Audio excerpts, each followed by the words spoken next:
Hello, j'espère que vous allez bien.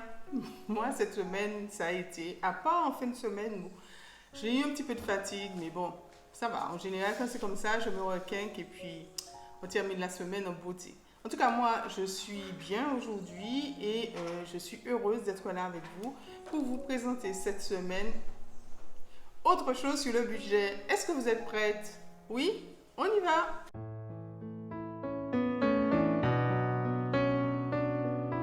La semaine dernière, je vous faisais découvrir ou redécouvrir, pour celles et ceux qui savaient déjà, la méthode 50-30-20 qui vous permettait d'établir votre budget avec une certaine facilité. De sorte que faire et établir son budget ne soit plus pour vous un parcours du combattant, mais plus un plan d'action qu'il faille mettre en place pour vous permettre d'atteindre vos objectifs financiers.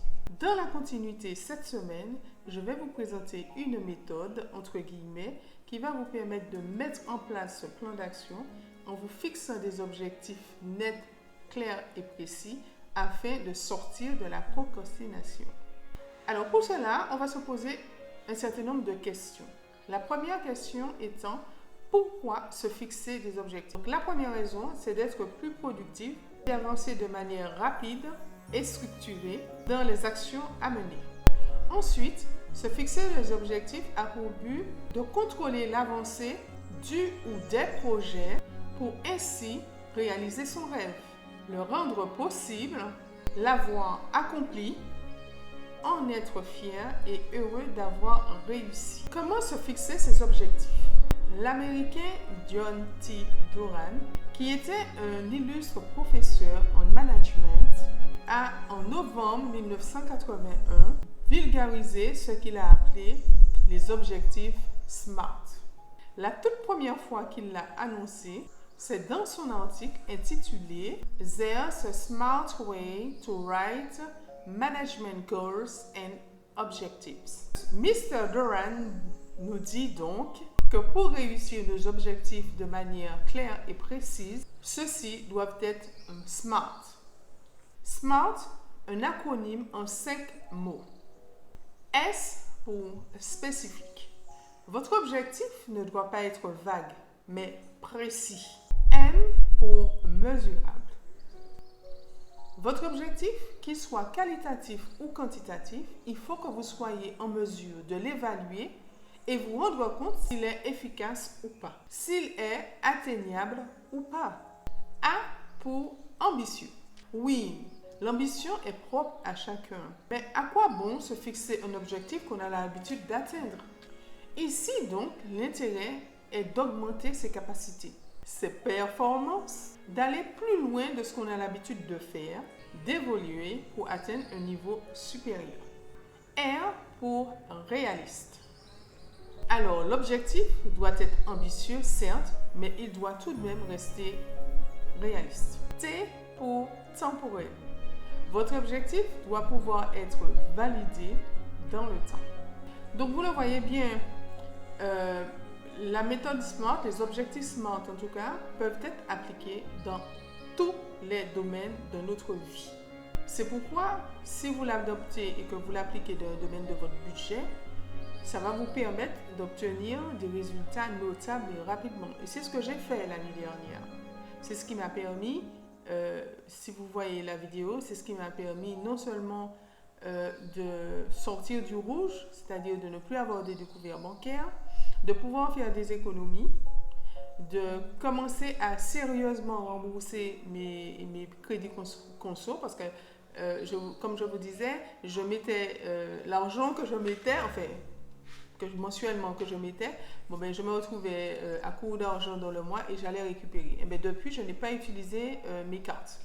Donc, mon capital est en train d'augmenter pour que je puisse pouvoir enfin finir de rembourser ces 2 crédits conso qui me prennent la tête. Oui, qui me prennent la tête. Donc, en appliquant ces objectifs SMART, non seulement j'ai pu faire ça, mais j'ai pu aussi budgétiser pour faire la croisière que j'ai effectuée avec mes enfants au mois de décembre. Ça, c'est juste un exemple pour vous montrer. D'accord? Alors, je vous propose de faire un petit exercice. Je me retrouve face à quelqu'un à qui je sais qu'il doit justement solder une dette assez rapidement. La somme est de 2752 €. C'est ce qui reste à payer. J'interroge cette personne et je lui dis, mais quelles actions as-tu mis en place? Comment tu vas procéder pour que tu puisses atteindre cet objectif? Cette personne me donne 2 réponses. Je lui dis que tu as 2 possibilités de me répondre. D'accord? Cette personne me donne 2 réponses. Elle me dit, j'épargne 2756 € afin d'apurer ma dette en fin d'année 2024. Ça, c'est sa première réponse. D'accord? Sa deuxième réponse est la suivante. Pour me permettre d'avoir épargné ces 2756 € et apurer ma dette en décembre 2024, j'ai fait le choix dès janvier 2024 donc de participer au challenge des 52 semaines afin de me permettre chaque mois de mettre un peu d'argent de côté, la somme qui est prévue dans ce challenge, pour qu'en fin d'année, je puisse avoir ces 2756 €. La question que je vous pose, à votre avis, quel objectif des deux est considéré comme étant SMART? Effectivement, c'est la deuxième. C'est la deuxième. Elle est spécifique. Elle est mesurable. Elle est spécifique parce qu'il s'agit de rembourser une dette qui est très nettement précise. 2756 €. Elle est mesurable parce que c'est tous les mois. Elle a commencé en janvier, donc on a une date précise. C'est tous les mois qu'elle va mettre de l'argent de côté et c'est pour fin d'année 2024. Elle est ambitieuse. Pourquoi? Parce qu'elle aurait pu se dire, je vais mettre 20 €, 30 €, 50 € de côté. Non.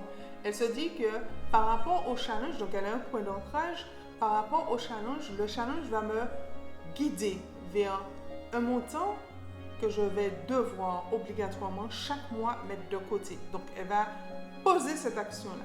Donc, c'est pourquoi elle est dans cette partie ambitieuse.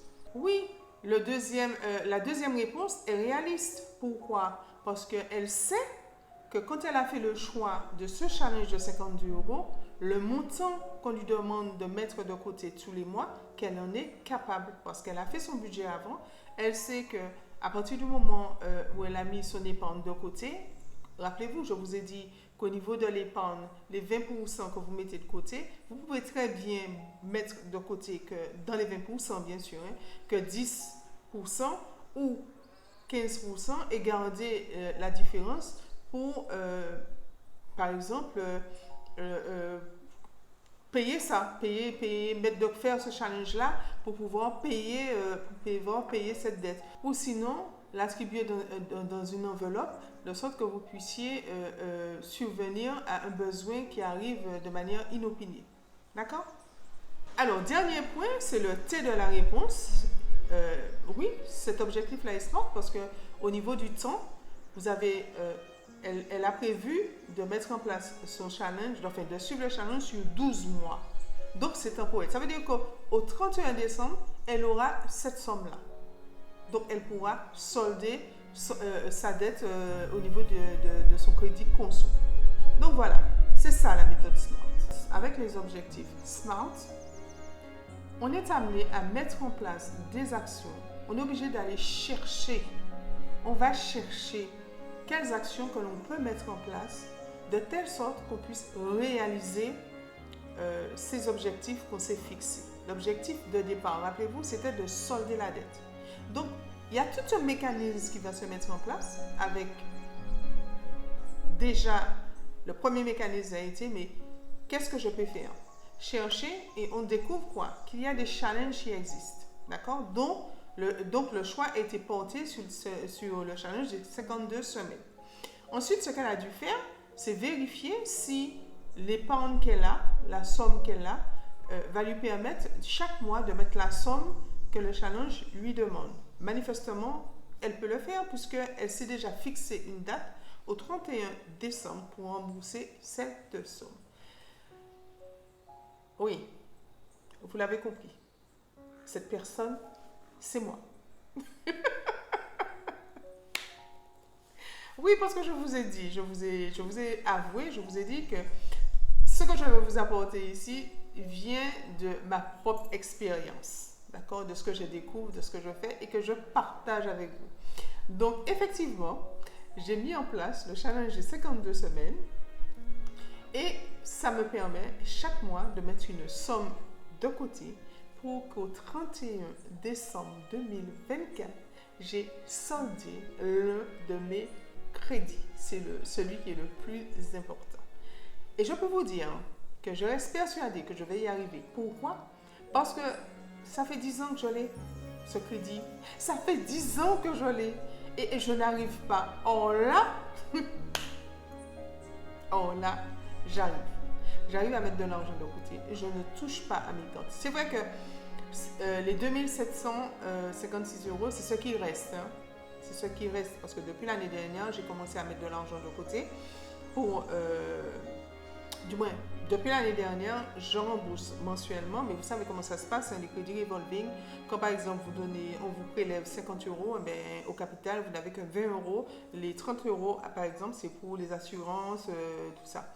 Donc, il y a déjà une certaine somme dessus, d'accord? Mais quand j'ai demandé ce qui me resterait à payer jusqu'en décembre 2024, donc on m'a donné ce montant-là, je me suis dit, ouais, comment je vais faire pour y arriver?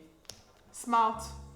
Et j'ai cherché, j'ai trouvé, mon premier plan d'action était de trouver comment faire pour pouvoir avoir cette somme, pouvoir payer et solder en 2024. Et ça a été ce challenge de 52 semaines. Alors, j'espère que cette vidéo vous a apporté un plus dans la gestion de votre budget. Si vous connaissiez la méthode, n'oubliez pas de me le dire en commentaire. Si vous allez l'appliquer, n'oubliez pas de me le dire en commentaire. Et puis, vous savez quoi? Il n'est jamais trop tard pour commencer. Donc, si vous découvrez la méthode, on est quoi? On est au mois de mars. Commencez au mois d'avril. D'accord? Challenge. Commencez au mois d'avril. Tant pis, moi j'ai 3 mois devant vous, mais c'est pas grave. Donc, commencez au mois d'avril et vous allez terminer, fixez-vous peut-être comme objectif 4 mois plus tard, c'est-à-dire le 31 mars 2025. D'accord? Sur ce, je vous souhaite un bon week-end et une très bonne semaine. On se revoit la semaine prochaine. Bye bye!